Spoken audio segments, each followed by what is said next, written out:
Okay, so for this, what we're going to do is we're going to go ahead and get this started by creating a new project, Java project. We're going to call it Chapter 1.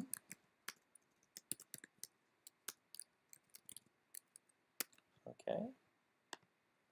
And then with Chapter 1, we're now going to put a new class in there because that's pretty much everything in Java is created as a class. And we're going to call this class that we're going to work on data types. File, new, class. We'll call it data types. That's on purpose. I left it lowercase. And then make sure you click on public static void main. All right. Hit finish. All right, so we have created the base kind of code, the source code that we're going to use for this initial program here. You'll notice that we got our Java file, data type Java there, and then we've got some other stuff here. So here's our class name, here's our main method right here, and then in this we're going to go ahead and I'm going to delete this set of comments, or that comment right there, and put my own, and I'm just going to say this is the data type classwork. All right, so now you have to do the coding for this method within these curly brackets. So this one and this one. So I'm going to click right after my first comment, hit it a couple times, and then this is all white space. The program reads right through it, doesn't do anything with it, and so we don't have to worry about the size that we have in there, or we don't have to worry about how much white space that we have. So what I'm going to do now is the point of this program is just to familiarize yourself with each of the data types and how to create variables to hold those data types, or the data for those data types. So first of all, we'll just do the simple one. The first primitive data type that we talked about was going to be called byte. So we put byte. We got to give the name for this. We're going to call it my byte. And then I'm going to set it to a value. Remember, bytes go from -128 to +127. So you're not going to want to put anything larger or smaller than that. So we'll test it out a little bit later when we print it out, and I'll have you try to put something larger or smaller into that data type. So I will say 67. And then you have to end every line with a semicolon.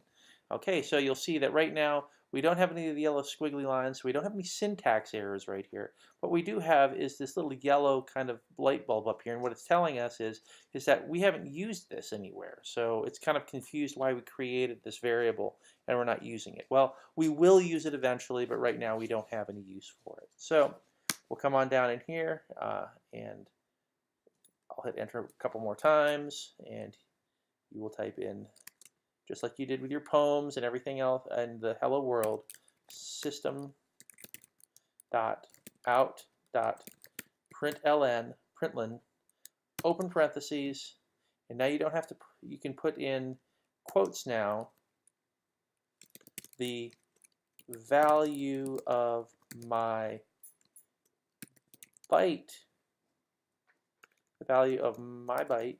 excuse me, my byte variable is, and now what we're going to do something that's called concatenation. We're going to add something to the end of this, and concatenation, it just means you're adding something to it. So I'm going to put a space right here, because if you don't put a space, everything's going to get bunched together, and then you hit the plus. Plus allows you to add something to the string or literal value that you put in, and then you type in the word, the name of your variable, which is my byte. All right, we will go ahead and hit the semicolon at the end of that. You will, if you run through the program, you're going to see down in your console right here, the value of my variable, my byte variable 67. Okay, so we can close that out. So what you're going to do for the rest of them is you're going to do int. Oops, no, I guess it's going to be, you're going to do short int long Boolean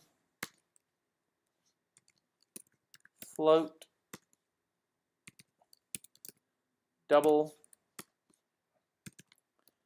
what else is there? Character. Let's see how many we've got here. 1, 2, 3, 4, 5, 6, 7, 8. And that's 8 of them. That's the 8 primitive data types right there. So just so that you know, with this one, it's going to be kind of goofy. You're going to have to do something to the effect of, you're going to say float, and then my float, and then equals like something like 4.56. But then you got to put f at the end of it, and that lets it know that you've created a float. And the same thing with double. You're going to have to do something like my double equals 1672. 1.672 with a D at the end of it. It lets it know that what you're trying to do is create a float in a double. So do it that way, and those are the ways that you'll create it. And basically, all you're doing is you're going to print out a bunch of these system out print lines with these things, and then you're going to have a small program that prints out all the names of your variables and the data types and then the values that they hold. Point of it is being that it will create, it's a little program to make you familiar with how this works.